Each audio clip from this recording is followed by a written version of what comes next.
Fala pessoal, tudo bem? Professor Marcel Guimarães com vocês mais uma vez. Hoje, para fechar o nosso evento de comemoração dos 20 anos da Lei de Responsabilidade Fiscal. Essa lei tão importante para o país e mais importante ainda para vocês que fazem concurso, né? A gente que trabalha com isso, que sabe, né, a importância em AFO nas provas, principalmente na área de Tribunal de Contas, como a LRF vem sendo cobrada. Então, para fechar aí os nossos eventos de celebração, a gente trouxe hoje uma grande autoridade no assunto, que é o Diego Prandino. Ele é consultor de orçamento lá do Senado, né, trabalhou junto comigo um bom tempo, já foi auditor, analista do Tribunal de Contas do DF, e ele tem uma série de aprovações, ele é, para mim, a grande referência em termos de aprovações na área de controle, né, os concursos para conselheiro de tribunais de contas de todo o país, ele tem muitas aprovações, vocês vão saber um pouquinho mais, né, da carreira concursística do Diego, que vai acrescentar muito e vai debater aí com a gente muita coisa importante da Lei de Responsabilidade Fiscal. Diego, primeiro agradecer aí você ter aceitado o nosso convite para participar do evento. É um prazer ter uma pessoa tão importante como você, né, uma grande referência aí nos concursos na área de controle e com a Lei de Responsabilidade Fiscal, já que, como a gente vai comentar, né, você teve a oportunidade de trabalhar, inclusive, como perito no processo de impeachment, né, da Dilma Rousseff, trabalhando aí justamente num ponto que envolve a Lei de Responsabilidade Fiscal. Queria que você se apresentasse, falasse um pouquinho aí das suas aprovações, né, o que você faz, a sua carreira aí, né. Obrigado aí mais uma vez por ter aceitado. A palavra está com você.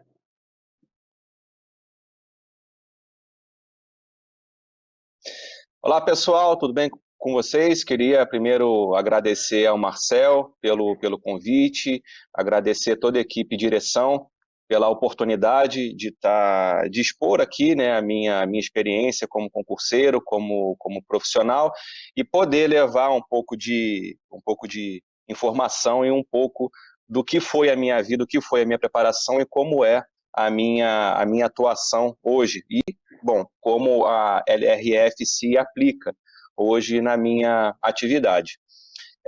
Como o Marcel já fez a minha introdução, meu nome é Diego Prandino, eu tenho 37 anos, atualmente eu moro em Roraima e desempenho a função aqui de secretário adjunto de Planejamento e Desenvolvimento.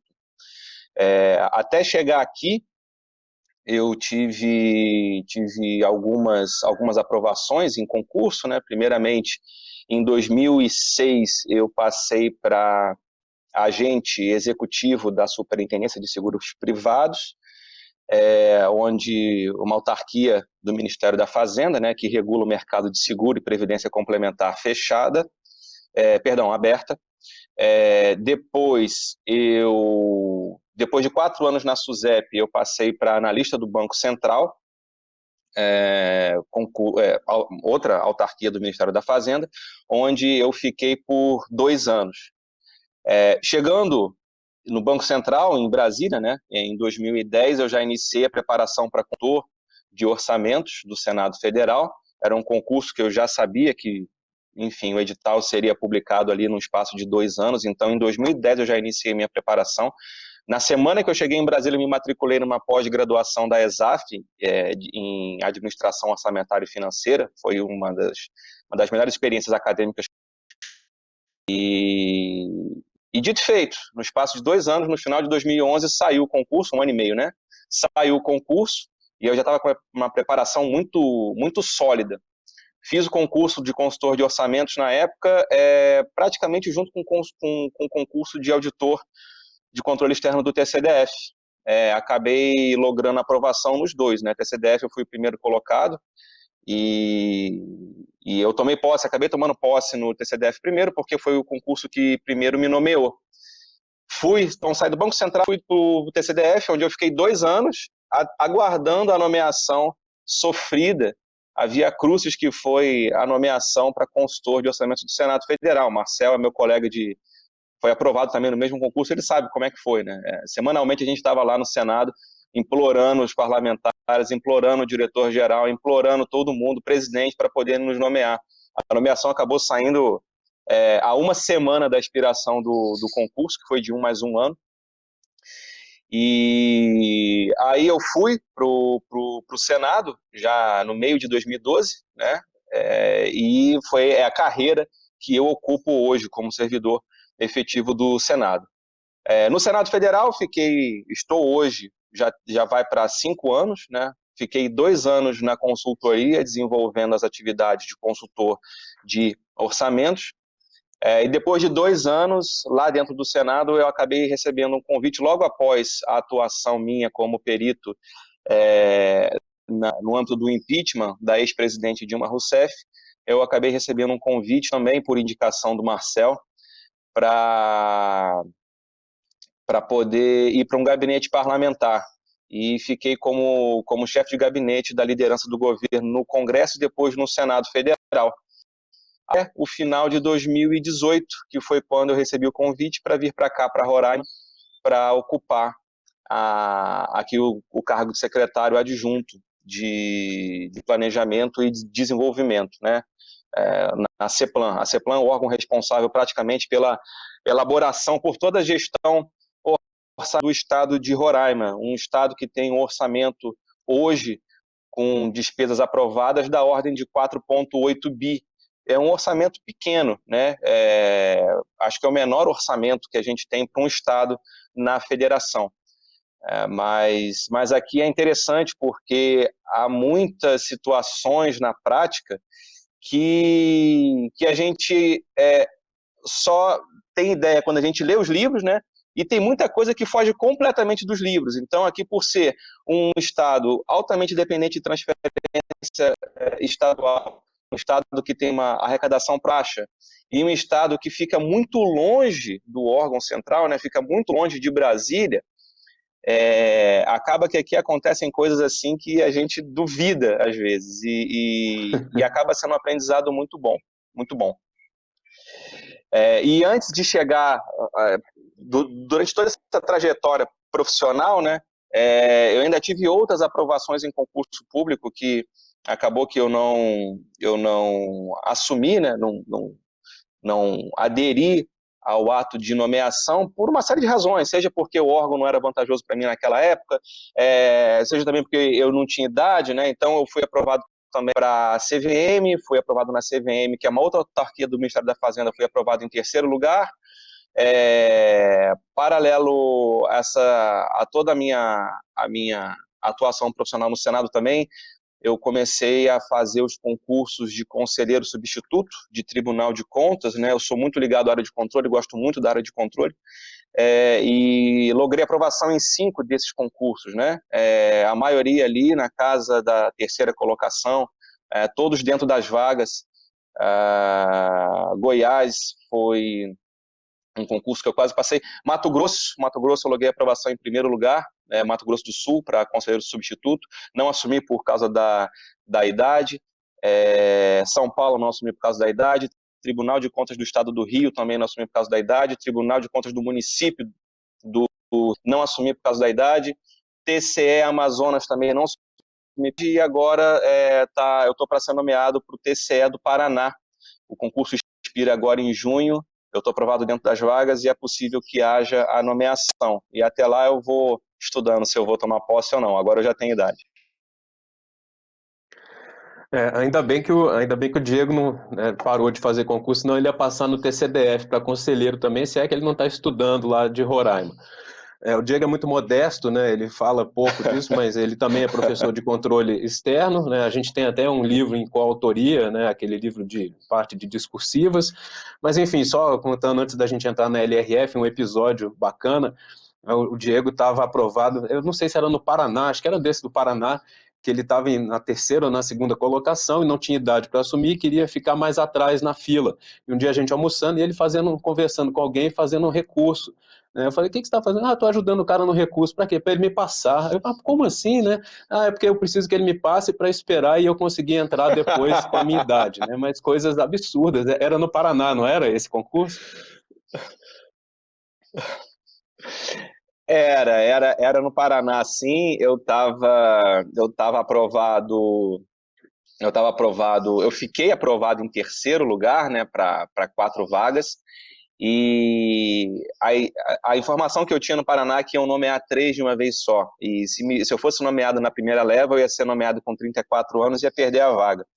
Então, o que eu fiz foi fazer um recurso para o quarto colocado. Eu me dispus a fazer um recurso para que ele me passasse, para que a pontuação dele ficasse maior que a minha, e ele fosse para terceiro, e eu caísse para quarto colocado. Assim ele seria nomeado dentro das vagas, ele seria nomeado na primeira leva, eu continuaria dentro das vagas, mas seria nomeado depois, numa segunda leva, quando já tivesse 35 anos. Então, isso aconteceu sim, foi uma situação bem curiosa. Muito bom. Bom, Diego, vamos começar então a falar do que interessa, né, que o pessoal está esperando, que é a Lei de Responsabilidade Fiscal. Eu queria que você comentasse um pouquinho, né, na sua visão, a importância da Lei de Responsabilidade Fiscal nos concursos que você fez, já que tem, né, muita aprovação, principalmente na área de controle, né? O que você vê de importante, que mensagem que você pode dar aí para quem está assistindo a gente?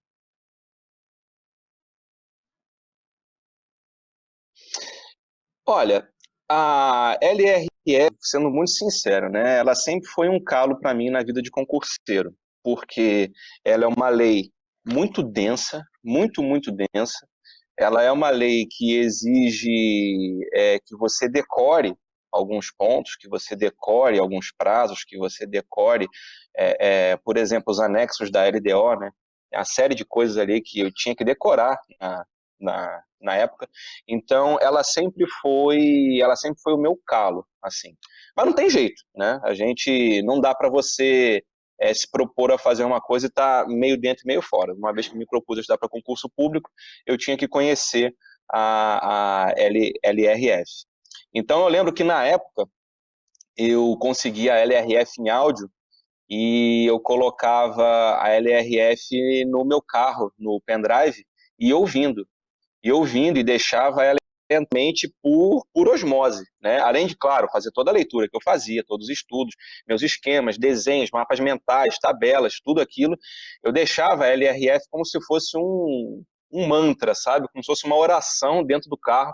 Quando eu pegava aquele trânsito em Brasília, ficava 1 hora saindo de Águas Claras até o plano, eu ficava ouvindo a LRF, indo e voltando, indo e voltando. Então, assim, foi uma forma que eu encontrei, né? Eu tirei para todos os lados, fazia desenho, fazia esquema, fazia tabela e também fazia isso. E, assim, eu acho que a importância dela é inquestionável, né? A pessoal que vai fazer concurso para a área, seja também para a área meio, né? A área de gestão orçamentária e financeira, que foi o cargo que eu passei na CVM, que eu passei no Banco Central, a LRF ela tem que ser conhecida. Em totum, tá? Ponta a ponta, capa a capa. Obviamente, há artigos que tem que ser dado maior enfoque, né? Os artigos que versam sobre o conteúdo das peças orçamentárias, o artigo 9º que fala sobre limitação de empenho e movimentação financeira, a parte que versa sobre operações de crédito, artigo 14, que fala de renúncia de receita, os artigos que falam de despesa continuada, que é o artigo 16 e 17, enfim. Mas, além disso, a gente talvez fale disso aqui no decorrer da nossa conversa, é importante ter uma visão macro, né? Uma visão macro da LRF. O que põe? É importante conhecer também o contexto em que ela foi na época da crise dos bancos estaduais, por que ela foi editada, qual foi o intuito dela, e como ela vem atuando hoje, como ela vem servindo para os estados, para os entes federativos hoje guiarem as suas finanças públicas. Quando a gente começa a ter uma visão mais macro, em termos de como que a LRF serve a título de planejamento, transparência, responsabilização, quando a gente começa a entender isso, a inteligência dos artigos em si, ela passa a ser uma coisa, eu não digo menor, mas ela passa a ser uma coisa mais fácil. Isso, pessoal, serve para qualquer tipo de legislação que vocês forem estudar, né? Não é entender unicamente, não é só decorar os artigos, não é só simplesmente ler, é entender o contexto em que aquela lei foi concebida, né? E como ela se insere hoje na vida, né? Como que aquela lei ela atinge os seus destinatários, sejam cidadãos, seja a própria administração pública. Então, os concursos que eu fiz, TCDF, consultor de orçamentos e os concursos de instituto, principalmente, a lei é fundamental. A lei é fundamental, seja porque ela vai ser cobrada pontualmente em questões objetivas, certamente ela vai ser cobrada ou ela vai haver uma questão discursiva sobre ela, se não sobre ela, vai pincelar tópicos sobre ela, ou até mesmo quem vai fazer concursos mais difíceis, né, como de conselheiro substituto, ela pode vir a ser uma questão de prova oral, por exemplo. Então, assim, não a ciência dos artigos, mas a inteligência da lei como um todo é de suma importância. Diego, deixa eu te perguntar, aproveitando aí, né, a sua experiência aí como secretário estadual, quando a Lei de Responsabilidade Fiscal, quando ela completou 15 anos, né, o Tribunal de Contas da União ele fez um evento, né, de debutante, teve um baile e tal, dançaram, né, valsa com a LRF, claro que é uma brincadeira, mas enfim, quando a Lei de Responsabilidade Fiscal fez 15 anos, nesse evento, uma das críticas que foram feitas é que havia uma série de dispositivos da lei que ainda não haviam sido, não tinham sido implementados, né? Por exemplo, o Conselho de Gestão Fiscal e principalmente os limites de endividamento da União. A União até hoje não tem o seu limite de endividamento aprovado, o projeto de resolução 84 de 2007 está até hoje no Senado Federal para ser aprovado, e a União hoje não tem um limite para o endividamento, para a dívida consolidada, nem para a dívida mobiliária, já que o projeto de lei também está passeando pela Câmara e pelo Senado há muito tempo. E aí uma das críticas que os estados e municípios fizeram foi exatamente isso. Olha, a gente no estado tem um limite de 200% da receita corrente líquida como endividamento, os municípios 120% e a União não tem. Então eu queria saber de você, hoje como secretário aí em Roraima, o que tem de importância, né, o que tem de mais relevante da LRF, dificuldades, o que você percebe aí na prática com relação a esses limites, né, e a essas regras impostas aos entes subnacionais.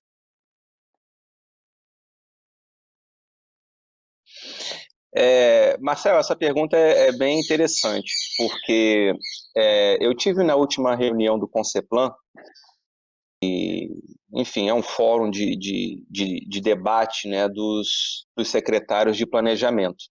Aproveitei que eu estava em Brasília, o secretário titular da pasta não pôde comparecer, ele pediu para que eu comparecesse, e eu fui, representando o estado de Roraima. E aí estava o deputado Pedro Paulo lá, né, que foi o relator na Câmara do Plano Mansueto.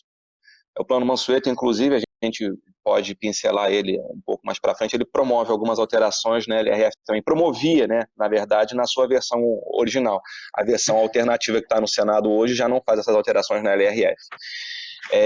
Mas uma coisa que eu pontuei, eu pedi a palavra lá no Conceplan e eu falei diretamente para o deputado Pedro Paulo e para outros parlamentares que estavam lá, que também são relatores de outras matérias.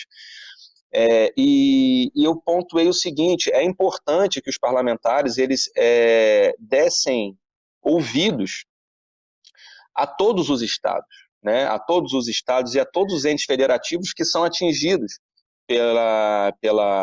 não só pelo Plano Mansueto, mas por qualquer proposição que venha tramitar nas casas, porque a impressão que eu tenho, agora que eu vim para cá, né, é uma impressão que assim, eu não tinha ideia quando eu estava como consultor do Senado, indo para cá, para Roraima e atuando como gestor, né, a impressão que eu tenho é que os debates parlamentares em torno de algumas proposições, se não da maioria, elas desconsideram a realidade da maior parte dos entes federativos, né?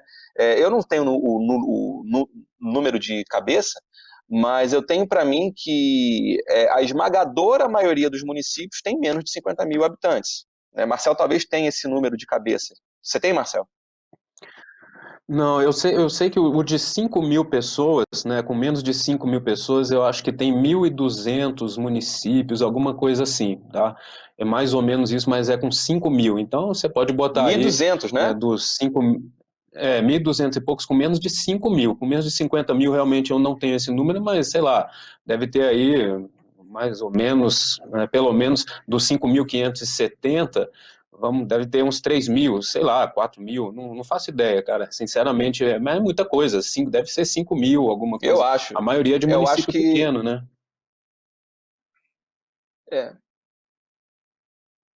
Pois é, então você pensa, um quinto, praticamente um quinto dos entes municipais tem menos de 5 mil habitantes, né? E acredito que o número abaixo de 50 mil deve girar na casa aí de 80%.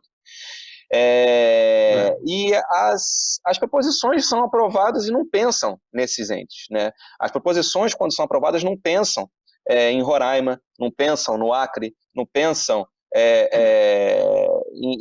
no Alagoas, sabe? Não pensam em entes menores. Elas são voltadas geralmente para os entes maiores, de maior porte, que tem, inclusive, maior Diego, só capacidade te, de articulação dentro das casas. sem Perdão, querer te Marcel? interromper, mas só comentar, né? Não, é só para comentar com o pessoal que a gente está fechando esse número de 50 mil habitantes, para quem já estudou a lei de responsabilidade fiscal, porque a lei de responsabilidade fiscal ela traz regras especiais, né? Regras específicas e excepcionais para os municípios considerados pequenos, que são aqueles com menos de 50 mil habitantes, tá? Por isso que o Diego, que a gente está comentando desse quantitativo dos 50 mil, tá? Só por isso aí, só para contextualizar, para quem não lembra desse detalhe. Isso, isso, Pode isso. prosseguir, agora que eu já te interrompi, pode. Então eu fiz então eu fiz esse apelo porque as proposições são aprovadas e não considera as restrições e as dificuldades, né? Então assim, só a título de exemplo, não tem muito a ver com a LRF, mas é uma curiosidade bem interessante. O pessoal que estuda para a área de controle sabe que cabe ao TCU fixar os coeficientes de participação do FPE, né? O FPE ele tem uma parcela que é fixa e tem uma parcela que é variável. Essa parcela variável, os percentuais de repartição entre os entes dessa parcela variável é definido pelo TCU, segundo variáveis macroeconômicas que são informadas pelo IBGE, que é renda domiciliar per capita e população. População não é uma variável macroeconômica, né? Mas enfim, o TCU pega os dados do IBGE de renda domiciliar per capita, de população, envia para o TCU. O TCU joga numa tabela, né, que tem um monte de condicionantes, tem uma fórmulazinha, e é definido o percentual, né? O percentual de Roraima caiu para esse ano de 3% para 2,42%. E por quê? A gente travou uma batalha, uma batalha mesmo com o IBGE, tivemos que ingressar, inclusive, judicialmente para poder debater isso. Mas o que ocorre? A lei complementar que define a forma de participação do FPE, ela bota a renda domiciliar per capita, mas ela ignora que cerca de 15% da população do estado de Roraima é composta por índios e imigrantes. Qual é o problema disso? Esses índios e esses imigrantes, eles usufruem de políticas públicas aqui de saneamento, educação, saúde, né? Então, você tem, por exemplo, hoje a gente já faz cerca de 40 partos de imigrantes. Segurança pública, né? Audiências de custódia, de 10, 7 é de imigrantes que cometem crimes. Então, esse pessoal drena recurso público, mas eles não são considerados para fins de repartição do FPE. Então, foi só um exemplo para vocês verem que a grande parte das proposições que são aprovadas nas casas não consideram as idiosincrasias, as especificidades dos entes. Então, você pensa, às vezes, a questão, a LRF, não só em termos de ainda não ter sido estabelecido conselho, ou muito além também de não ter sido fixado o percentual, o limite, né, de emissão de dívida para a União, há questões ali que são plenamente aplicáveis e são de fácil controle para estados como São Paulo, por exemplo, Minas Gerais, Goiás, Rio Grande do Sul, mas, assim, eles são impraticáveis para a maioria dos entes federativos, né? Então, assim, não tô, eu reconheço o mérito da LRF, né? ela é fundamental para que a gente tenha um balizamento mínimo, para que a gente tenha um controle das finanças públicas. Então, ela serviu como um remédio muito bom quando ela foi concebida. Só que, como todo remédio, ela tem o seu efeito colateral. E o efeito colateral que eu vejo mais grave é o fato de ela não ter prestado atenção nas limitações de pessoal e nas limitações, principalmente técnicas, da maioria dos entes federativos do nosso Brasil. Muito bom, Diego.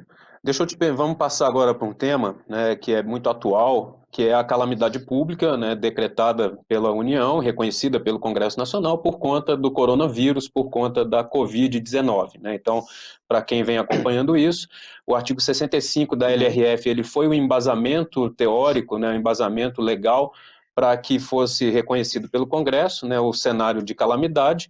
O artigo 65, para quem não lembra, ele determina que em caso, né, excepcional, de calamidade, por exemplo, você pode liberar, né, você pode fazer com que o ente da federação seja liberado do cumprimento das metas fiscais, do anexo de metas fiscais que vem na LDO, e que você possa não fazer o contingenciamento de gastos do artigo 9º, que é aquele feito por insuficiência na arrecadação. Então, a União está hoje liberada desses, né, dois encargos aí, e aí a meta fiscal, a gente sabe que vai ser negativa já para uns menos 150 bilhões, provavelmente, menos 200, é algo que a gente não conhece ainda por conta do impacto incerto na economia. E eu queria saber, né, no seu caso, o que isso tem aí de repercussão em Roraima, para, né, saber se aí já tem a calamidade pública decretada pela Assembleia e como é que é a aplicabilidade desse dispositivo no seu caso prático aí. Tá, aqui nós tivemos sim a edição de um decreto de calamidade pública, e houve um debate inicial sobre se submeteríamos ou não o decreto para a Assembleia, porque houve assim, uma dúvida se a nossa intenção era que a calamidade pública tivesse, se aquele decreto ele teria aplicabilidade também fiscal, ou se a ideia seria só permitir uma atuação mais rápida no âmbito da saúde. Então, por exemplo, se a calamidade pública visasse unicamente a facilitar a tramitação dos processos de contratação pública no âmbito da saúde, seria desnecessário enviarmos o decreto para a Assembleia, porque o artigo 65 ele é bem específico, né? A aprovação pela Assembleia está adstrita ali aos efeitos fiscais no âmbito da própria LRF. Acabou que, por fim, por uma questão de segurança jurídica, nós decidimos enviar o decreto para a Assembleia, e a Assembleia aprovou o estado de calamidade pública aqui em Roraima também, para fins da aplicação da LRF, né? É interessante esse dispositivo que não é a Câmara Municipal que aprova a calamidade pública no âmbito dos municípios, tá? Estado e município, quem aprova é a Assembleia, e no caso da União, quem aprova é o Congresso. Então, além do que você já pontuou, Marcel, tem a questão também da ADI 6357. A ADI 6357 ela foi proposta pelo presidente da República para que fosse dada interpretação conforme em alguns dispositivos da LRF ali e também da LDO federal, né? Os dispositivos ali foram o 14, o 16, o 17 e o 24. Então, na ADI 6357, o que ficou estabelecido, né? Pessoal que está em contato, o artigo 14, ele versa sobre a renúncia de receita, né? Então, assim, para o ente federativo adotar algum ato, aprovar algum ato que implique renúncia, tem algumas condicionantes, né, como a forma de compensação, por exemplo, pela criação de um outro imposto, de uma outra fonte de arrecadação. O artigo 16 e 17 versa sobre a despesa obrigatória de caráter continuado, então, assim, também tem algumas condicionantes, né, tem que ter declaração do ordenador de que aquela despesa está adequada orçamentariamente, tem que ter uma declaração de que não vai afetar o atingimento das metas, né? E tem também o artigo 24, que versa sobre as despesas no âmbito da Seguridade, que tem que ter uma fonte de financiamento. Então, o que pretendeu ali o presidente da República? O presidente pretendeu afastar as condicionantes, né? Como, por exemplo, a compensação em caso de renúncia, como a declaração de que aquela despesa obrigatória de caráter continuado ela não vai atingir as metas, né? E também no artigo 24, no âmbito da Seguridade, a obrigatoriedade de você criar uma fonte de financiamento para um aumento da despesa no âmbito da Seguridade. Então, o presidente pretendeu afastar essas condicionantes para que ele pudesse ter um enfrentamento efetivo da Covid-19.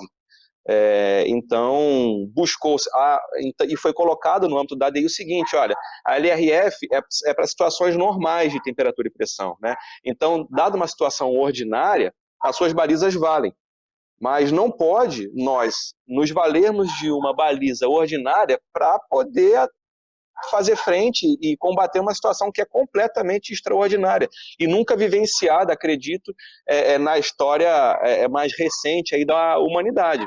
E aí o relator, sensível aos argumentos da Presidência da República, realmente de forma em caráter liminar, né, ainda não está confirmado pelo plenário do STF, mas afastou essas condicionantes no âmbito do artigo 14, 16, 17 e 24. Eu sugeriria, sinceramente, vivamente, que todos vocês que estudam LRF, que se interessam pelo assunto, ou que ainda que não se interessem, precisem dele para poder passar em concurso público, que vocês dessem uma lida na decisão do ministro, né, e também na ADI que foi proposta pelo presidente da República em termos do combate, né, ao Covid-19. Mas o artigo 65, no âmbito da calamidade pública, e também essa ADI 6357 vieram em boa hora, porque, como eu disse, né, não dá para combatermos situações excepcionais com soluções que são... E só fazer um parênteses aqui, Marcel, comentei sobre a ADI 6357, só dar uma ideia para o pessoal, sugestão que me ajudou demais. Cadastrem-se, todos vocês, no push do STF, push do STJ e também no push do TCU. Tá? O que é o push, para quem não conhece? O push é uma forma de acompanhamento não só processual, mas também do acompanhamento de notícias. Então, você vai receber diariamente no seu e-mail, por exemplo, quais foram os principais julgados do STF, né? Notícias diárias e também semanais. Você vai receber ali as notícias dos julgamentos, das pautas, e também um resumo do que foi julgado naquela semana, com um resumo do julgamento. Então, isso é importante que estejam, por exemplo, a par de uma nova súmula vinculante que foi aprovada, estejam a par, por exemplo, da conclusão do julgamento da ADI 2238, que já está há mais de 10 anos no STF e que combate ali, que questiona uma série de dispositivos da LRF.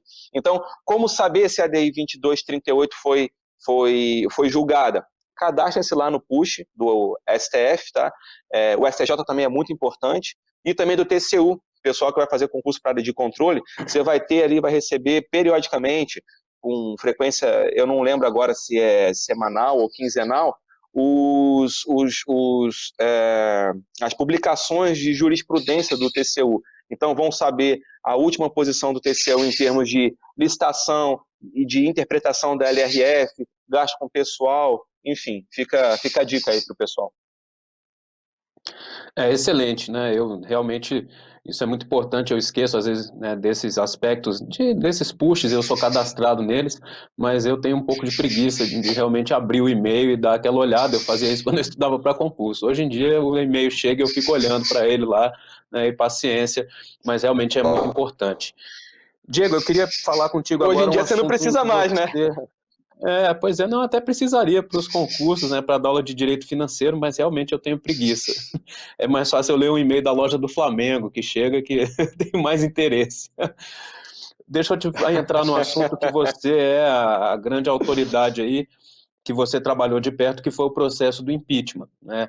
Para quem não sabe, o impeachment da Dilma Rousseff, né? Claro que não a lei de crime de responsabilidade, que é a lei 1079 de 1950, para quem não acompanhou ou não lembra do processo, começou no Tribunal de Contas da União, uma denúncia lá para o procurador, para o Júlio Marcelo, e entre outras irregularidades, existia uma possibilidade de ter ofendido o artigo 36 da LRF, que veda a operação de crédito entre um ente da federação, né, e uma instituição financeira controlada por ele. Por exemplo, fazer um empréstimo do Banco do Brasil com a União, tá? Isso é vedado pela LRF.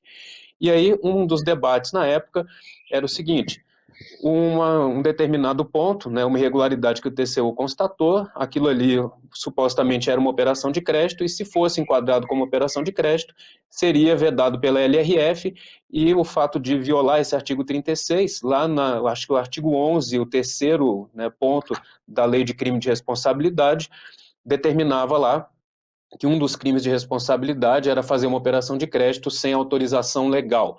Então, não é a LRF que determinou, né, o crime de responsabilidade, mas a ofensa a esse dispositivo acabou ensejando ali o enquadramento, né, numa situação tipificada pela lei de crime de responsabilidade.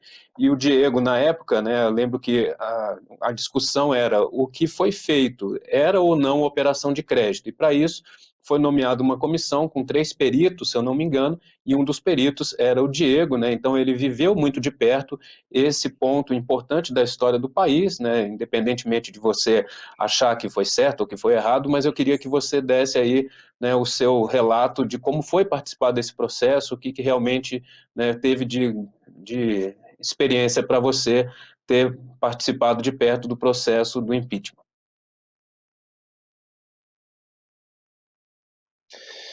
Não, bacana. Falar sobre o processo de impeachment é sempre complicado, né? Porque envolve paixões assim, e ele é técnico jurídico político. Então, e não há um equilíbrio muito bem definido até onde vai o aspecto técnico, até onde vai o aspecto jurídico e até onde vai o aspecto político. Mas a comissão, ela foi de peritos, ela tem um viés puramente técnico. E o trabalho que a gente desenvolveu teve essa característica, né? Então, o que foi analisado na época? A denúncia de impeachment ela tinha 2 pilares principais: a edição de decretos em contrariedade à lei orçamentária, né, o artigo 4º na época, né? Enfim, a Constituição permite que a lei orçamentária anual traga autorização para abertura via decreto de créditos suplementares até determinado limite. Passado aquele limite, ou não se tratando de um crédito suplementar, um crédito especial, por exemplo, aí o ente precisa se valer de um projeto de lei que vai ser encaminhado para o legislativo respectivo. Mas um dos pontos era esse, né, a edição de decretos que violariam o artigo 4º, né? Então, assim, o artigo 4º da lei orçamentária da época, então não versava especificamente sobre a LRF, mas indiretamente sim, porque o que se arguia era que os decretos ele contrariavam o artigo 4º, não porque eventualmente tivessem extrapolado o percentual máximo ali de crédito que poderia ser aberto, mas porque eles foram abertos em desacordo com a meta estabelecida, né? Eles foram abertos em desacordo com a meta estabelecida na LDO. E essa meta estabelecida na LDO, por quê? Por mandamento da própria LRF. Na época, estávamos com déficit, né? Enfim, o resultado primário ele não estava convergindo para a meta estabelecida, e foi editado decreto de crédito suplementar com base em excesso de arrecadação. E aí se questionava, bom, como é que a gente pode abrir um crédito suplementar tendo como fonte excesso de arrecadação se o nosso resultado primário não está convergindo para a meta, se a gente está caindo, né? Se a gente está indo para o lado contrário da meta. Esse excesso de arrecadação deveria servir para recompor a meta e não servir para a fonte para abertura de um outro gasto via crédito suplementar. Então, sim, tinha a ver com a LRF. E o outro ponto era a questão da operação de crédito, né? Então, assim, A matéria é densa, a matéria ela é bem complexa, mas, em suma, o que aconteceu? A Caixa Econômica e o Banco do Brasil, e a denúncia, esses dois bancos públicos são responsáveis por executar algumas políticas de financiamento federais, né? Então, por exemplo, a Caixa é responsável pela política de habitação e o Banco do Brasil pela política agrícola, basicamente, né? Então, eles são meros agentes financeiros. Então, a União, grosso modo, passa recurso para o Banco do Brasil e o Banco do Brasil, com base nesse recurso repassado pela União, executa a política de financiamento agrícola, tá? O que acontecia, estou falando assim, bem em linhas gerais, tá, pessoal, para não delongar muito. Quem tiver curiosidade pode ter acesso ao laudo pericial, está disponível no site do Senado, é só jogar laudo, perícia, impeachment, e vocês vão ter acesso lá a todo ele. É bem interessante. Mas o que aconteceu na época, né? A denúncia de impeachment ela versou exclusivamente sobre o Banco do Brasil e exclusivamente sobre o Plano Safra. Não vale aqui explicar o que era o Plano Safra, mas ele se adequava a isso que eu expliquei. Ia repassar determinado montante financeiro dentro de determinado prazo para o Banco do Brasil, e o Banco do Brasil ele executava uma política de financiamento para pequenos agricultores, né? O que aconteceu na época, sempre teve um float, tá, pessoal? O que é um float? É um prazo no qual a União ficava negativa com o banco, né? Seja por falha de casamento de calendário bancário, enfim. Mas acabava que o Banco do Brasil, ele sempre repassava um pouco de dinheiro, digamos assim, fazia um adiantamento para a União, né? Eu vou repassar dinheiro próprio aqui, porque eu sei que a União daqui a pouco ela vai cobrir esse caixa. Né? Sempre teve um float ali, na época nós analisamos, que variava em torno de 500 milhões. Tá? Mas o que aconteceu na época do impeachment, que foi objeto da denúncia, é que esse débito da União para com o Banco do Brasil, ele superou os 60 bilhões.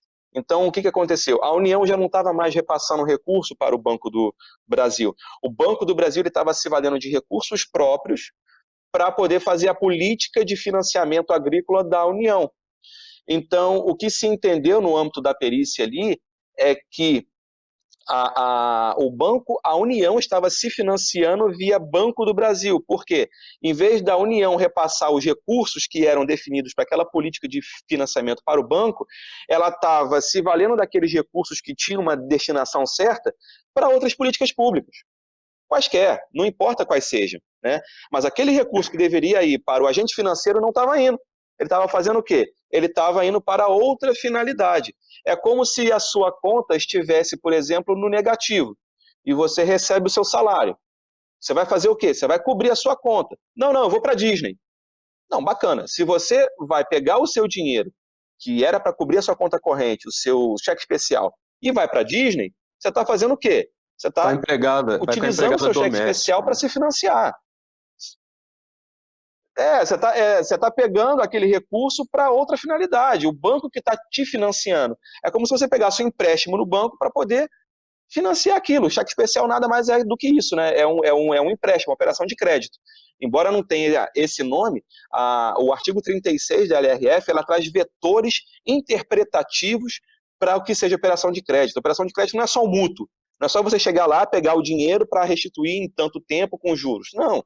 A LRF traz vetores de situações que são equiparáveis à operação de crédito. E aí que eu remonto aquilo que eu falei no início da minha fala. É importante a gente ter em mente qual é o fundamento da LRF, quais são os pilares dela, por que ela foi criada, em que contexto histórico ela nasceu, né? O que a LRF pretende? Ela pretende só vedar o mútuo entre o ente e o banco que ela controla? No meu entender, não. O que a LRF pretende é garantir a rigidez das finanças públicas do ente federativo, evitando relações financeiras promíscuas ali entre o ente federativo e o banco. E era o que a gente apurou na época, né? Na visão da junta, na visão técnica da junta, essa falta de repasse financeiro para o banco do Brasil e a utilização forçada de recurso próprio do banco para levar a cabo uma política de financiamento que era da União, isso, no nosso entender, caracterizou uma operação de crédito e uma operação que é vedada aí pelo artigo 36 da LRF. Excelente explicação, Diego. Eu acho, né, na minha visão, talvez o momento mais importante da LRF na história do Brasil tenha sido esse, né? Claro que ela tem outras importâncias, outros pontos que a gente vai debater ainda, mas talvez o impacto, né, o ponto mais impactante historicamente tenha sido o embasamento do impeachment. E aproveitando aí o gancho, eu queria saber de você o que você considera aí, né, nesses 20 anos, já que o nosso tema é avanços e retrocessos da LRF, quais são os pontos dela que realmente representaram algum avanço em relação ao que vinha acontecendo antes, e nesses 20 anos aí, o que realmente a gente pode considerar como coisa importante e positiva da Lei de Responsabilidade Fiscal.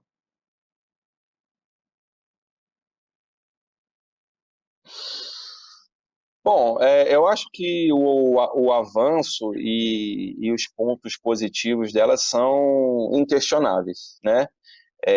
Como também são inquestionáveis os problemas que ela traz. A situação econômica que o Brasil vivia na crise bancária dos estados à época exigia um remédio como se fosse uma quimioterapia. E a LRF é como se fosse essa quimioterapia, a meu ver, né? Ela curou o câncer que a gente tinha à época, que era justamente essas relações promíscuas entre os bancos estaduais e os seus entes, né, Banerj, enfim, para quem lembra, que foi extinto essa época, aqui em Roraima. Mas, como toda quimioterapia, ela tem seus efeitos deletérios, né, tem os seus efeitos nocivos. Mas ela precisa de muitos ajustes ainda, né? Uma prova disso é que você vê estados ainda, mesmo na vigência da LRF, você tem Rio Grande do Sul e Minas que estão em situações assim lutosas, né? Minas Gerais, principalmente em termos de despesa com pessoal, que está ultrapassando 70%.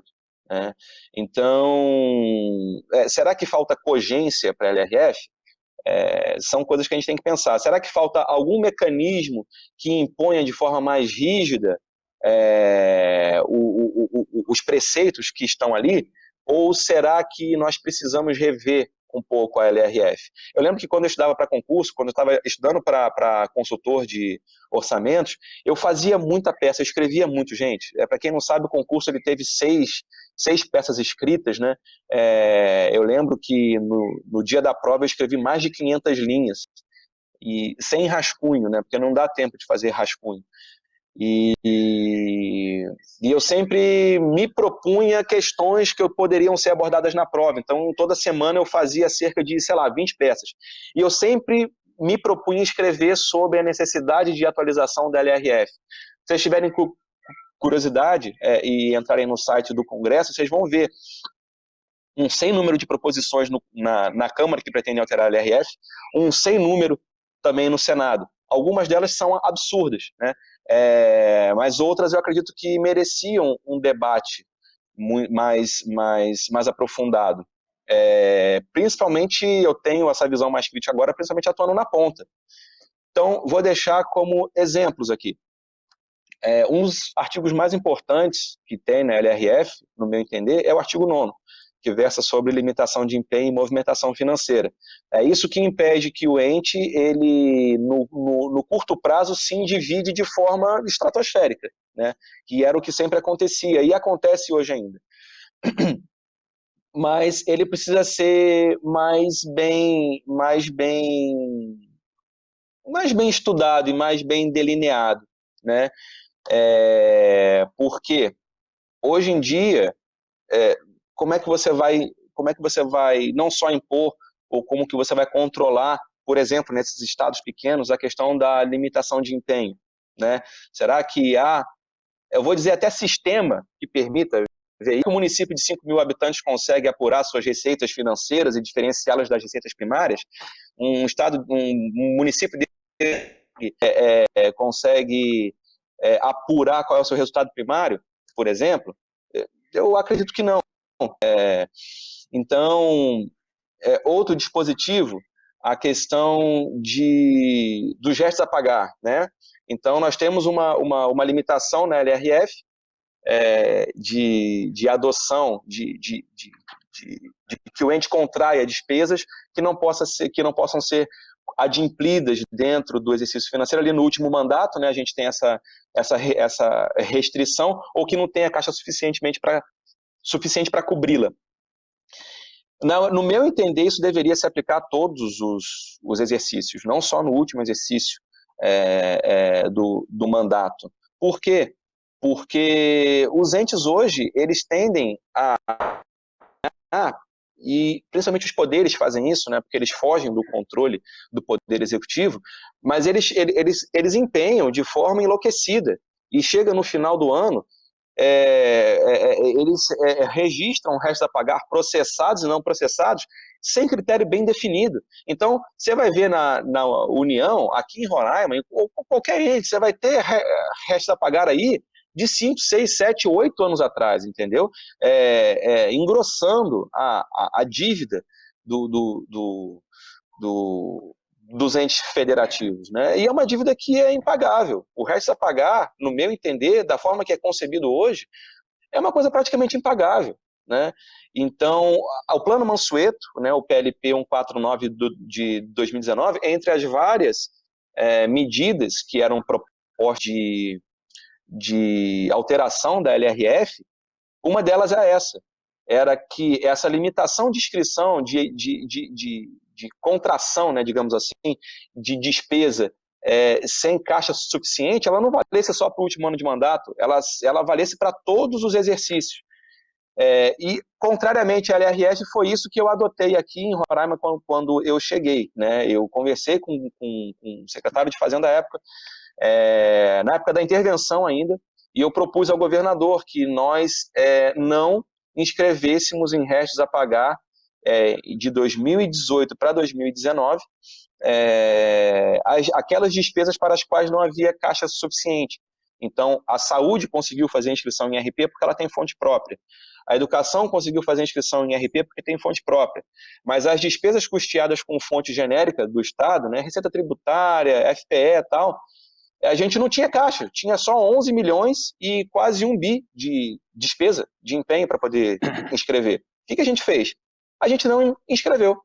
Nós cancelamos todos os empenhos e instauramos processos de reconhecimento de dívida. Tá? O reconhecimento de dívida, quando você cancela um empenho, não inscreve em RP, o reconhecimento de dívida ele é feito no exercício seguinte, ele tem que ser empenhado novamente, ele passa a ser uma despesa do exercício em que é empenhado, passa a ser um exercício quando é reconhecido, né? Não passa a ser mais uma despesa do exercício anterior. Essa também, para mim, é um avanço que a LRF precisa adotar. Em termos de despesa com pessoal, por exemplo, né, não é muito claro hoje o que entra como despesa de pessoal ou não. Então, os entes fazem o que querem. Pensionista e aposentado entra como despesa com pessoal ou não entra?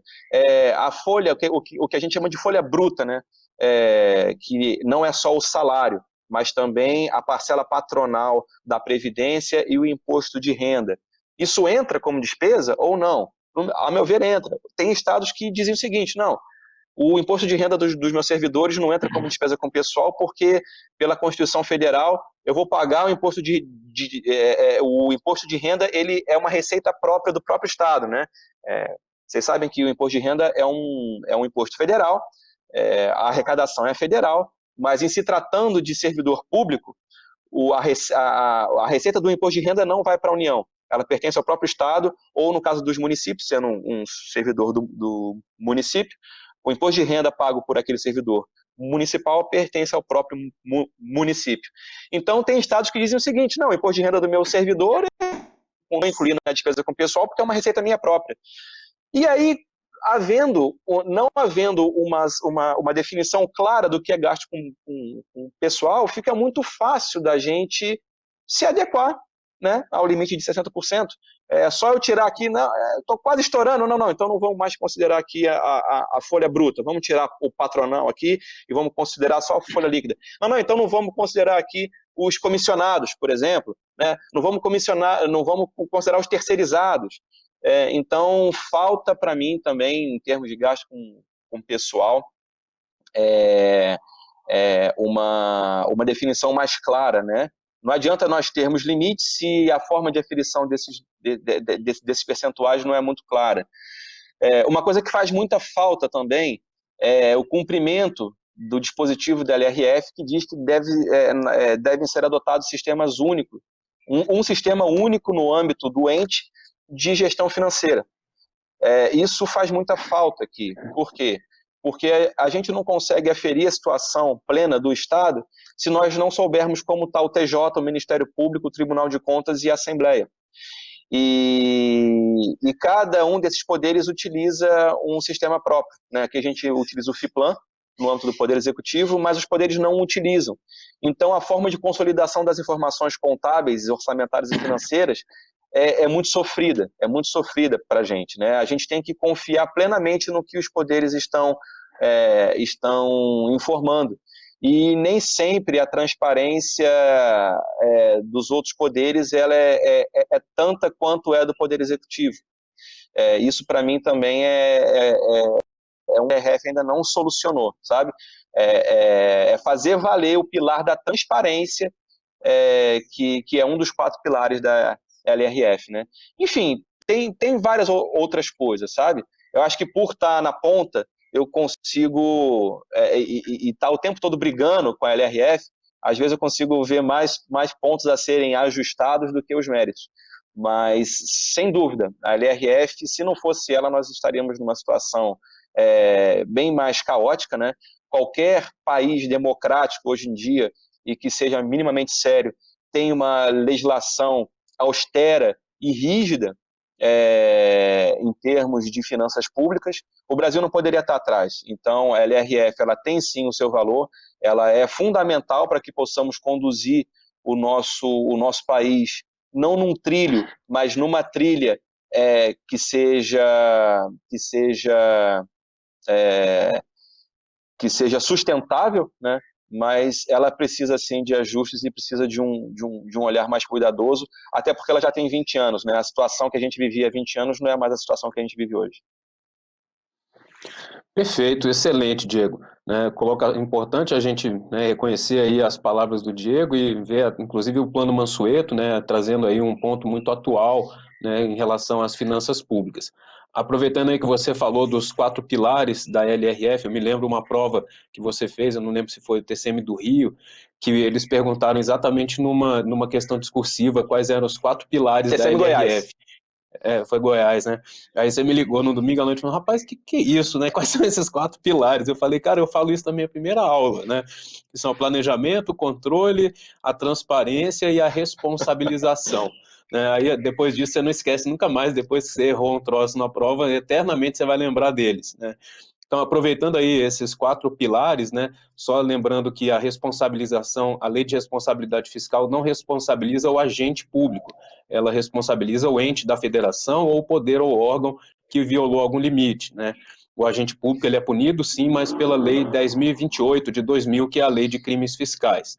Mas, enfim, desses 4 pilares, né, do planejamento, controle, transparência e responsabilização, qual deles que você considera o mais relevante e o menos relevante? Se é que algum deles é menos relevante, né? Pois eu acho que seria muita pretensão minha dizer qual é o menos relevante. Eu acho que todos têm um papel muito bem definido na LRF, e não só na LRF, né, mas também no próprio quadro normativo que a gente tem, desde a Constituição até as normas infralegais, decretos, etc. Eu acho que todos esses pilares eles são muito, muito relevantes, né? Eu destacaria, talvez, não pelo ponto negativo, mas pelo ponto que merece uma lapidação maior. Eu acho que todos eles merecem, tá? Então, nós temos hoje, por exemplo, na reforma que está sendo conduzida pelo atual presidente, né, nós temos uma proposta de extinção do PPA, por exemplo, né? E eu achei interessante eu não sei ainda, eu não tenho uma posição consolidada se eu concordo ou não. Mas o fato é que o PPA, ele hoje, ele é um instrumento formal, que dá trabalho para as secretarias de planejamento, dá trabalho para as unidades orçamentárias elaborarem o seu planejamento, a secretaria vai, consolida, tal, não é debatido propriamente pela Assembleia, nem pelo Congresso, nem por nenhum poder legislativo, acredito, no Brasil, ou talvez muito poucos debatem de forma séria o PPA. Então, eu acho que talvez desses 4, planejamento seria aquele que merecesse uma maior atenção, uma maior lapidação, né? Em questão da responsabilização, a gente teve recentemente editada a Lei 13.655, em que se inseriu 10 artigos na Lei de Introdução às Normas de Direito Brasileiro, em que se pretendeu dar contornos diferentes à questão do controle e da responsabilização. Eu lembro que eu já dei algumas palestras sobre essa lei, e eu tinha uma visão muito crítica sobre ela, né? Ela pretendeu, por exemplo, que se obstasse o controle em termos de normas abstratas, né? Então, às vezes, você lê a norma e fala, pô, essa norma não diz nada com nada. E o órgão de controle, às vezes, pega aquilo ali para poder botar o gestor na forca. Mas a própria norma em si, ela é cheia de termos abstratos, né? Que são de difícil interpretação, de difícil definição. Sugiro também que quem atue, quem vai estudar para a área de controle, leia a Lei 13.655, a gente já tem hoje vários livros sobre ela, vários cursos, né? Quem tiver curiosidade, quiser, eu falei sobre ela num congresso no Amapá, falei sobre ela num congresso no TCDF, tem o link disponível, né? Na época, o professor Flávio Unes, que assessorou o senador Anastasia, que foi o autor da lei, ele participou do debate comigo, então foi um debate muito rico sobre a Lei 13.655, recomendo a todos que leiam a lei, que estudem a lei, que estudem os seus fundamentos, que deem uma olhada na palestra para poder entender melhor o que trata a lei. Mas o mais importante para mim, sem dúvida, é a transparência. Sem a transparência, não é possível responsabilizar, não é possível fazer controle e não é possível planejar. Então, eu acho que a meu ver, um dos grandes méritos da LRF foi trazer, por exemplo, o controle de despesas em tempo real, né? Hoje em dia, você entra no portal da transparência, você consegue saber se empenharam a compra de um lápis de cor, né? Se o Ministério da Educação empenhou um lápis, vai estar lá. Vai estar o número da nota de empenho, o valor favorecido, e você consegue filtrar, tipo, quantos empenhos aquele favorecido já teve, quantas ordens bancárias aquele CNPJ, aquele CPF já recebeu como beneficiário, né? Enfim, hoje em dia no portal da transparência e também no Siga Brasil, Siga Brasil é um sistema que tem no site do Senado Federal, desenvolvido por um consultor de orçamentos lá, foi desenvolvido dentro da consultoria onde eu e Marcel trabalhamos. O Siga Brasil é um instrumento fantástico de transparência. Demora um pouquinho, às vezes, para você entender, mas assim, um dia futucando nele, você já entende, você consegue extrair qualquer informação dali. Qualquer informação em termos de convênio, gasto, receita. Nossa, é fantástico, fantástico. Quem tiver curiosidade de se interessar pelo assunto, eu recomendo. Então, assim, a LRF acabou impondo aos entes federativos que adotassem maiores medidas de transparência. E acredito que essa talvez tenha sido a maior aderência dos entes, né? Os entes não ligam muito para o controle de gasto com o pessoal, ou maqueiam um pouco, os entes não ligam muito para o controle de restos a pagar, os entes federativos não adotam medida de contingenciamento, né? Enfim, tudo bem, reconheço de fato, vejo isso na prática, mas eu acho que em termos gerais, os órgãos de controle, tribunais de contas tal, e os entes federativos como um todo, o pilar que houve mais aderência, em que eu posso julgar assim, que houve o maior sucesso da LRF, foi a questão de transparência. Hoje, qualquer consegue ter, seja de forma já uma transparência ativa, né? Ou seja, o ente já coloca os dados no site, você só vai ver. Ou seja, via transparência passiva, que é o quê? É você ter que entrar no site, mandar um e-mail via lei de acesso à informação, tal, pedir, olha, eu queria o valor desse contrato, tal. Então, eu acho que nos últimos anos a adesão e o crescimento da transparência em todos os setores foi monstruoso. E é por isso que eu julgo que para mim, o principal pilar da LRF, o que teve mais sucesso, o que teve mais aderência, é o pilar da transparência. É sensacional, cara. Realmente, eu tenho essa mesma visão que o Diego. A transparência realmente ela é fundamental para fazer controle, né? A gente brinca, eu brinco muito com meus alunos que eles só conhecem a transparência para bisbilhotar o salário dos outros, né? No portal da transparência, para entrar lá, oh, quanto que o fulano está ganhando, né?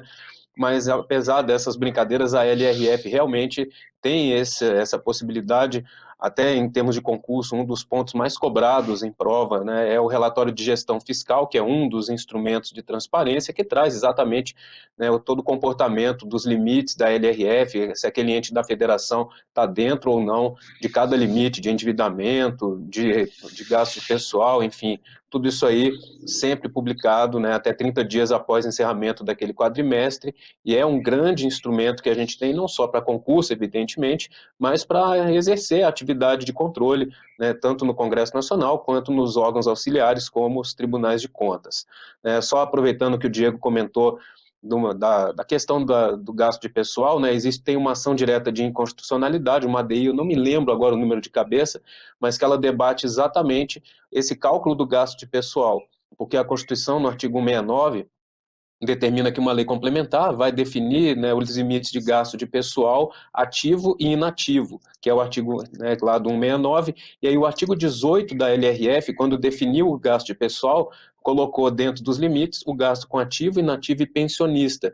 Então é debatida essa constitucionalidade desse artigo 18 e na prática virou o que o Diego comentou, que cada um tem uma interpretação, né, e calcula de um jeito, e isso está sendo questionado no Supremo, não tem ainda, né, uma decisão definitiva, mas espero que em breve isso aí seja solucionado. Deixa eu dar uma olhada aqui, Diego, acho que a gente já comentou mais ou menos quase tudo aí que a gente tinha. Fale. Só para complementando o que você disse, né, a ação de controle concentrado no STF é a ação declaratória de constitucionalidade 69, ADC 69, proposta pelo Partido Novo, tá? É isso mesmo. Pô, eu fui esquecer logo esse número, é um número tão fácil, né? Com o lambe-lambe eu esqueço esse número, mas tudo bem. Eu queria só, né, antes da gente encerrar, Diego, que você comentasse um pouquinho, né, sobre a regra de ouro. A LRF ela tem no artigo 12, o parágrafo 1º, se eu não me engano, acho que é o 2º, uma regrinha que traria a regra de ouro para a LRF, está suspenso esse dispositivo pela ADI 2238-5, porque supostamente ofendeu a Constituição ao restringir mais do que, né, o 167. Para quem não lembra, a regra de ouro ela veda o uso do recurso de operação de crédito, né, que não pode ultrapassar o montante da despesa de capital.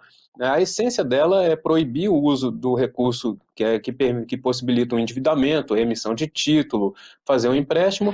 A regra de ouro serve para evitar o uso desse recurso em despesa corrente, né, que é exatamente uma despesa com pessoal, com juros, com material de consumo, para tentar fazer com que o uso da operação de crédito vá ser destinado aquele recurso só para despesa de capital. É o equivalente na sua casa, por exemplo, a você pegar um empréstimo no banco para comprar um apartamento ou um carro, né? Isso é a parte boa. Você vai ter um bem de capital que você possa depois vender. O que a regra de ouro tenta evitar é você fazer um empréstimo para pagar o salário da empregada doméstica para ela ir para a Disneylândia, né? Como diz o Paulo Guedes.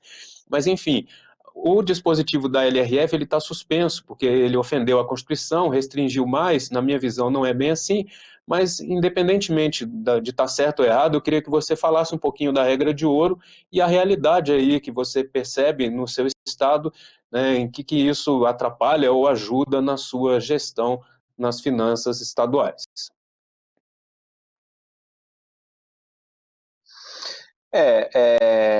Roraima não é muito parâmetro para quando a gente fala em finanças, assim, porque o nosso endividamento aqui ele é muito baixo, né? Nós somos um estado novo, né? Então, assim, a nossa dívida consolidada é muito baixa, né? Roraima passou a ser estado a partir da Constituição de 88. Então, enfim, a maioria das normas, a gente, né, por exemplo, a gente não tem problema previdenciário ainda, né? Está muito longe disso, muito longe. Então, a maioria das normas, não só a maioria das normas de finanças públicas, elas têm aplicabilidade limitada aqui, né? Mas no que tange, então fica complicado, a gente não tem problema com a regra de ouro aqui, tá? Mas eu acredito que a regra de ouro, ela é fundamental como medida preventiva, tá? Como medida preventiva.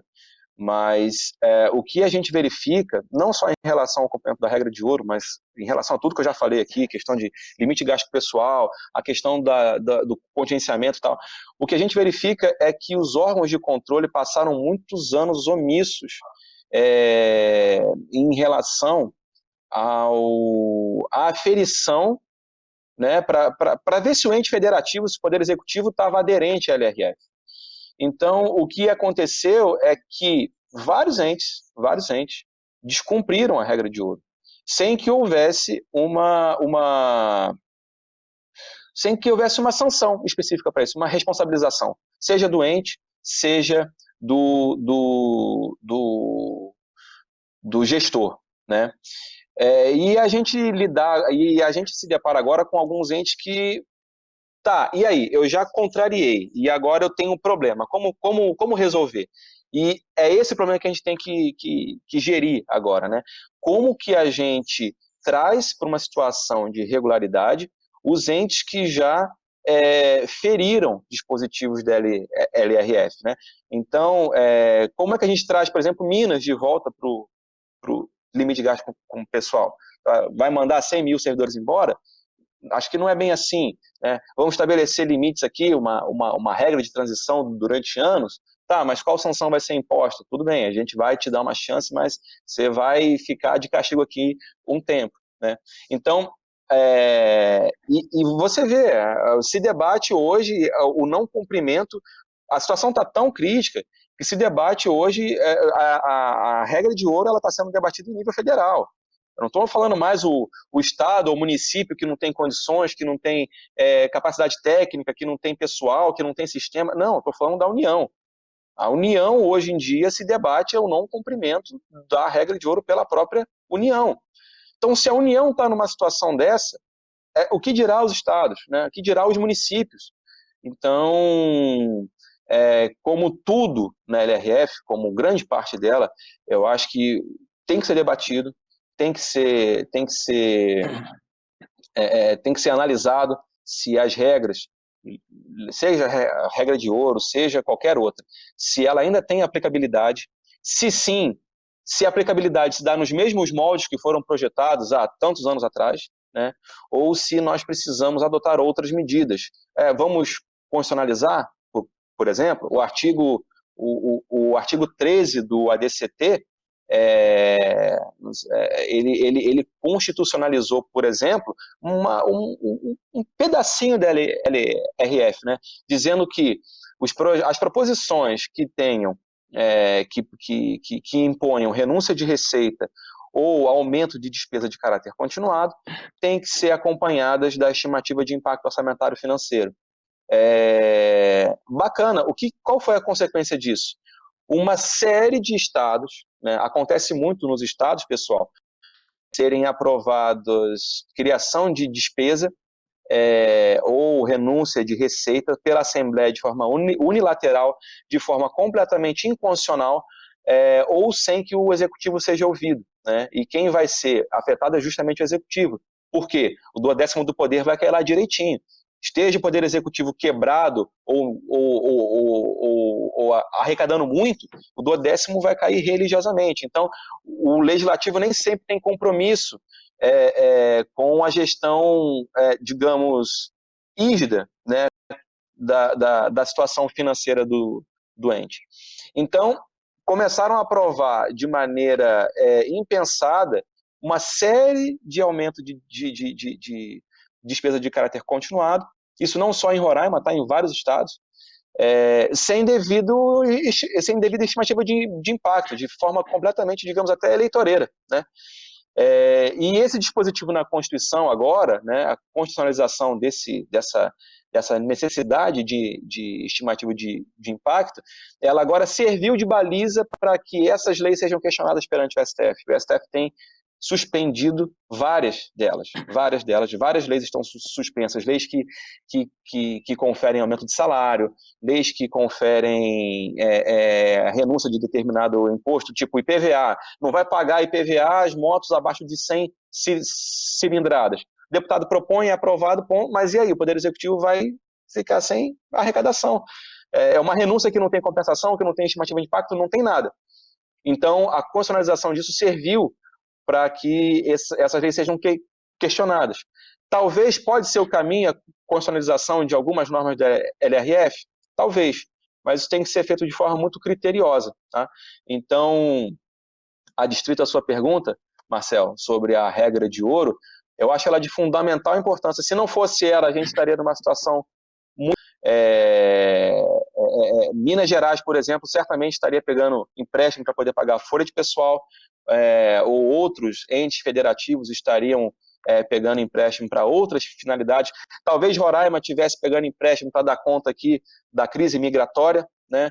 E é uma bola de neve, é um caminho sem volta. Uma vez que você pega um empréstimo aqui, você pega outro até o limite de endividamento, né? E aí, quando chega no limite, aí já não tem mais para onde ir, você tem que pedir socorro para a União, tal, e o Estado quebra. Então, ela tem o seu mérito, sim, mas como vários outros dispositivos da LRF, eu acredito que ela precisa ser repensada, revista e repaginada. Uma das críticas que eu faço à LRF, né, justamente nesse aspecto de imposição de limites para endividamento, é porque a comparação, na minha visão, matematicamente, ela é uma comparação errada, porque ela compara uma variável que é de estoque, que é a dívida, né, a dívida consolidada, com uma variável de fluxo, que é a receita corrente líquida, né? São duas coisas que não se combinam. Então, esse é um dos pontos que eu acho bizarros da LRF, e isso nunca foi modificado nem ventilado a possibilidade de fazer essa alteração. Só para aproveitar o gancho que o Diego falou, da constitucionalização de alguns dispositivos da lei, né, da LRF, tem uma PEC em andamento no Senado Federal, que é a PEC 186 de 2019, autoria do Fernando Bezerra Coelho e outros, né, ele é o primeiro signatário, está na CCJ no momento, na relatoria do senador Oriovisto Guimarães, e uma das coisas que ela faz é justamente tratar da regra de ouro e trazer uma série de vedações quando você colocar, né, a violação da regra de ouro com crédito suplementar ou especial autorizado por maioria absoluta do Congresso Nacional. Então, eu não vou entrar nos detalhes, né, até porque isso nem foi aprovado, mas uma das medidas que eles colocam lá é poder cortar até 25% da remuneração dos servidores em caso de violação da regra de ouro. Tá? E aí eles trazem para a Constituição vários pontos da LRF. Falando só para a gente terminar, em renúncia de receita, né, o Brasil hoje ele tem uma renúncia de receita, no caso federal, abre mão de 330 bilhões de receitas primárias, né, o que é um absurdo completo, na minha opinião. Isso aí deteriora as metas fiscais, né, e entre outras coisas faz com que o Brasil tenha déficits primários cada vez maiores. E uma das coisas que o TCU coloca no parecer, né, na apreciação das contas de governo, pelo menos do ano passado, é exatamente, né, essa renúncia de receita, se isso é efetivo na prática, do ponto de vista econômico. Se você pegar também a apreciação do relatório as contas de governo do Distrito Federal, o TCDF, o ano passado, colocou como uma das ressalvas, né, exatamente a estimativa da receita feita de uma forma equivocada, já que eles sempre, né, de forma recorrente, estavam estimando muito mais do que aquilo que seria efetivamente arrecadado e mandaram o governo do DF, o Poder Executivo, adotar medidas para estimar melhor essa receita, para que não houvesse a insuficiência na arrecadação e a consequente, né, necessidade de contingenciar os gastos. E eu queria saber, né, do Diego, o que ele enxerga do artigo 12 da LRF nos parâmetros da estimativa da receita, né, como é que isso é feito lá, por exemplo, no caso da realidade dele, né, se existe esse problema também apontado aqui no DF, lá no estado de Roraima.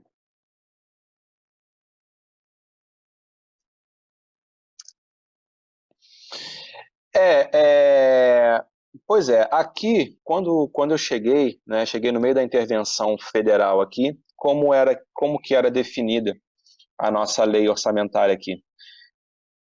Pegava a lei do ano passado, colocava IPCA mais PIB, ponto. Era isso. Vinha sendo feito assim ao longo de anos, né? Eu não consegui mudar isso no primeiro momento, porque eu cheguei aqui, a lei orçamentária já estava na Assembleia, não houve espaço para enviar nova mensagem na época, por acordo com a Assembleia, mas para 2020 eu já adotei, já trabalhei de forma diferente. Eu fui à Fazenda, sentei com o pessoal da Fazenda e a gente fez estimativa de todas as rubricas de receita. Então a gente calculou, segundo projeções da STN, qual seria o nosso FPE. Nós fizemos projeção, nós pegamos toda a alteração da legislação tributária que havia sido prevista, que havia sido aprovada em 2019, e projetamos o que isso acarretaria em termos de excesso de arrecadação a maior ou a menor, né? Isso para cada rubrica. ICMS, IPVA, ITCM, Imposto de Renda dos servidores, enfim. E conseguimos fazer uma estimativa bastante, digamos, realista do que seria a nossa arrecadação, né? Acaba que aqui a gente tem um excesso de arrecadação. Por quê? Vez ou outra, nós recebemos ajuda federal, e não dá para quantificar isso a priori, né? E também não entra na contabilização da elaboração da LOA os recursos de convênio, né? Se eu recebi 300 milhões de convênio ano passado, eu não tenho como antever quanto eu vou receber. Eu tenho como antever os convênios já em curso, as parcelas por liberação. Mas os convênios novos, editais novos, chamamentos novos, recursos novos, as emendas parlamentares federais, né, a gente não tem como antever. Então, acaba que a nossa estimativa de receita, às vezes, não bate, não casa com efetivamente arrecadado, por conta dessas receitas que não são previsíveis a priori, né? Mas, com a previsão que a gente fez, em termos da receita tributária e de arrecadação do FPE, estava tudo funcionando muito bem, até vir o Covid, né? E o Covid deu uma balançada geral, né? A gente vai sair fora da nossa previsão, porque a arrecadação de FPE vai cair, o PIB brasileiro vai cair, consequentemente o FPE cai, né? O ICMS nosso vai cair demais, aqui a nossa principal arrecadação, metade do ICMS é por combustível, porque aqui a energia via Venezuela hoje em dia é por termoelétrica, então o nosso ICMS de combustível aqui é muito alto, mas o petróleo desabou, então a gente já vai ter uma queda de arrecadação pelo efeito preço. E veio o Covid, então as pessoas não estão andando de carro. A gente vai ter também uma queda de arrecadação de ICMS combustível pelo efeito, não só preço, mas pelo efeito demanda também. Então, o que acontece é que bagunçou, né? Bagunçou tudo.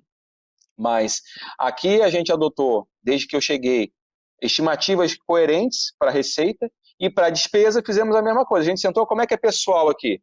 Pessoal, sim, a gente pegou todas as leis aprovadas, tal, isso aqui vai acarretar aumento de tanto, tal.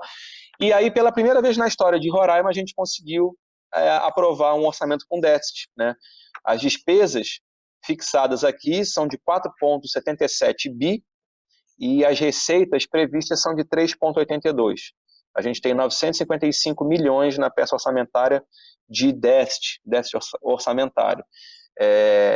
Diego, e como é que gere isso? Né? Porque na União é fácil, você emite dívida, você compõe aquele déficit bacana. Mas pela LRF vocês sabem que Estado não pode emitir dívida, né? Então, a nossa saída aqui é fazer o orçamento ser equilibrado na execução, né? Então, aquele princípio orçamentário do equilíbrio para mim, ele não se aplica, ele não se aplica na previsão, ele se aplica na execução, né? Obviamente, eu não vou conseguir gastar mais do que eu arrecadar no âmbito do Estado. Então, aqui eu adotei medidas de contingenciamento muito rígidas. Eu tenho embates diários com secretários que querem mais orçamento, mas é preciso manter esse contingenciamento com base lá no artigo 9º para que a gente consiga convergir o orçamento para uma base sustentável. Senão o empenho de despesa ele vai superar em muito, no final a gente vai ter um problema muito sério de cancelamento de empenho com credores, enfim. Então, eu não sei até que ponto, a meu ver também, os entes federativos não seguem a baliza do artigo 12 e adotam o que eram adotado aqui, como sempre. Pega o orçamento anterior, atualiza com base em uma variável macroeconômica qualquer, por exemplo, IPCA mais PIB. Geralmente não é o PIB do ente, né? É o PIB federal. Isso é um problema também, porque, enfim, a arrecadação de Roraima não cresce igual a arrecadação federal, então a despesa também não pode crescer. Um município pequeno aqui, por exemplo, Rorainópolis, não pode, as despesas de Rorainópolis não podem crescer como o PIB federal. Então, o artigo 12 acho que ele é mal aplicado de forma equivocada pelos entes federativos, que não analisam as suas rubricas de receita e despesa na prática, na real, como deve ser. Excelente, Diego. Só para a gente lembrar, né, um dos pontos que os alunos têm muita dúvida, né, na LRF é o cálculo da receita corrente líquida, que é o grande parâmetro, né, de base da LRF para calcular os limites. E uma coisa importante que o Diego colocou, né, que os alunos sempre me perguntam os repasses dos fundos de participação de Estado e municípios, eles entram como receita corrente do Estado? Entram, tá? Tanto do Estado quanto do município. Esses recursos dos fundos, eles são contabilizados no caso da receita corrente líquida, como, evidentemente, a transferência corrente feita pela União. O outro ponto que ele colocou dos convênios, né, isso aí na LRF é regulamentado no artigo 25, que fala das transferências voluntárias, né, você que estuda para concurso sabe muito bem disso aí. Bom, para a gente encerrar, eu queria, né, agradecer mais uma vez o Diego, a disponibilidade dele em participar do evento. Sei que não é fácil, ele tem uma agenda corrida, né, todo dia em reunião, enfim, chazeres aí. E eu queria que ele colocasse aí no final uma mensagem para os nossos alunos, né, quem está assistindo esse vídeo, né, o que você pode esperar em termos de concurso, né, colocar aí alguma dica, alguma coisa, fique à vontade aí para você dar a sua mensagem final, Diego. Bom, pessoal, nas minhas palavras finais aqui, eu queria novamente agradecer a oportunidade aqui, agradecer a equipe de direção, agradecer ao Marcel, agradecer a paciência de vocês. LRF é um assunto bem etéreo, né, de difícil compreensão e às vezes não é muito... Mas tentei colocar uma visão prática aqui, né? A LRF me acompanhou em toda a minha carreira a minha trajetória como concurseiro e me acompanhou em toda a minha carreira profissional. Seja lá no Banco Central, quando eu era da área meio, depois no TCDF, controlando como auditor, né, depois na consultoria de orçamento do Senado, que tinha que emitir várias notas que abrangiam a LRF, e agora estou na ponta aqui como gestor, como secretário adjunto, né, aplicando a LRF na prática e vendo as dificuldades e as limitações da lei. Então, eu tinha um bloqueio com a LRF, tá? Então, eu recomendo fortemente que vocês tenham uma visão mais tranquila dela. Eu tenho 2 bloqueios na vida. Eu tinha, né? LRF e Direito Previdenciário. São 2 matérias que era difícil para mim, era sofrido. Mas depois de entender tal, e de ler e de compreender de forma macro, eu consegui trazer para mim um estudo bem mais tranquilo. Tá? E aí a LRF para mim ficou bem tranquilo e bem fácil. Bem fácil de se estudar. Então, eu recomendo a vocês, nessa época de Covid, a gente vai passar... os concursos estão sendo todos suspensos, adiados, né, os concursos que estão aí na praça, mas não esmoreçam, não desanimem, tá? Aproveitem esse tempo de quarentena, aproveitem esse tempo sem concurso temporário, para que vocês se mantenham estudando, se mantenham no foco. Tá? O que me fez chegar onde eu estou sem dúvida nenhuma, foi o foco, foi eu ter chegado no Banco Central em 2010, em Brasília, e já ter me preparado com 2 anos de antecedência para um concurso, que era o concurso dos meus sonhos, e eu fiquei os 2 anos estudando. Não tinha eu tinha perspectiva sólida, mas não tinha edital, não era certo. Podia acontecer qualquer coisa, na época o presidente era o Renan Calheiros, não vai ter concurso não. E aí eu teria gasto 2 anos da minha vida, não teria gasto, né? Porque o TCDF veio, acabou que eu passei em primeiro naquele concurso, e o TCDF, em termos de órgão para trabalhar, foi o melhor órgão que eu trabalhei. Acho que foi a minha melhor experiência profissional até hoje, melhor até que o Senado ainda. Gosto muito do Tribunal de Contas do DF. Quem já passou pelo TCU e por lá diz que o TCU é uma mãe e o TCDF é uma avó, pra vocês terem ideia. Então, não esmoreçam, tá? Nessa época agora de adiamento, suspensão dos concursos. Mantenham-se firmes, foquem naquilo que vocês têm dificuldade, tá? E adotem sempre, eu sempre falo isso para os meus alunos, adotem sempre uma matéria para vocês serem peritos, aquela matéria que o teu mínimo aceitável é 90%. Aqui você vai, com certeza, tirar mais do que 9 numa questão escrita, enfim, porque você não vai dominar tudo, não tem jeito. Vai ter matérias que você vai ter mais dificuldade, vai ter matérias que vai ser mais complicado, vai ser mais denso. Isso é natural de todo mundo. Para mim, direito previdenciário é um parto. Um grande amigo meu, que é o Jonathan, domina direito previdenciário de forma absurda e ele gosta de direito previdenciário. Então, adotem uma disciplina que vai ser a disciplina que vocês vão ser mestres, peritos, capazes de dar aula. Você pode falar sobre ela em 30 minutos ou em 3 horas. Porque essa disciplina que vai compensar eventual desempenho não tão favorável em outra matéria, tá? Então, se você gosta de LRF, seja perito nela. Se você gosta de constitucional, seja perito nela, porque ela vai compensar eventualmente o seu desempenho ruim em outras matérias. Tá, pessoal? Sempre, sempre. Na minha prova para o Senado Federal, eu usava um aplicativo que chamava Superprovas, nem sei se existe ainda. E o meu saldo em 8 meses, na reta final, foram 12 mil questões em 8 meses. Tá?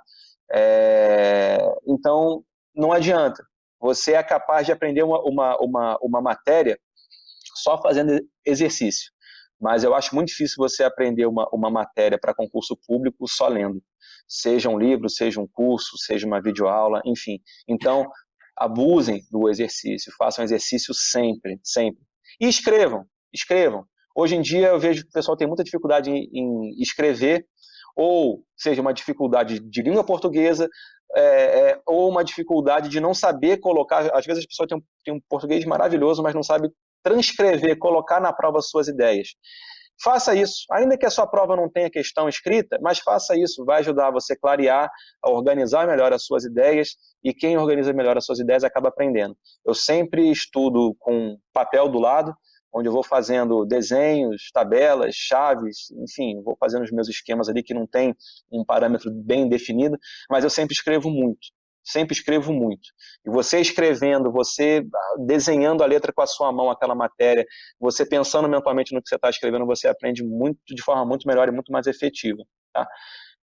Bom, pessoal, e é isso. Eu vou deixar, Marcel, o meu e-mail de professor é prof.prandino@gmail.com. Se alguém quiser tirar prof.prandino@gmail.com.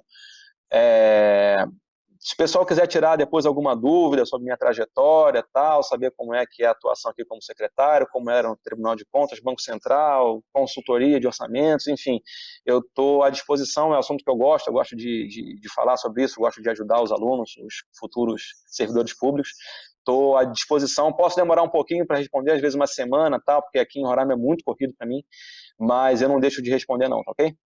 Então, deixo aí os meus agradecimentos, tá, pela paciência, pela oportunidade, me coloco aberto aí para quem quiser mandar e-mail lá na minha caixa. Um abraço, pessoal, bons estudos e até a próxima.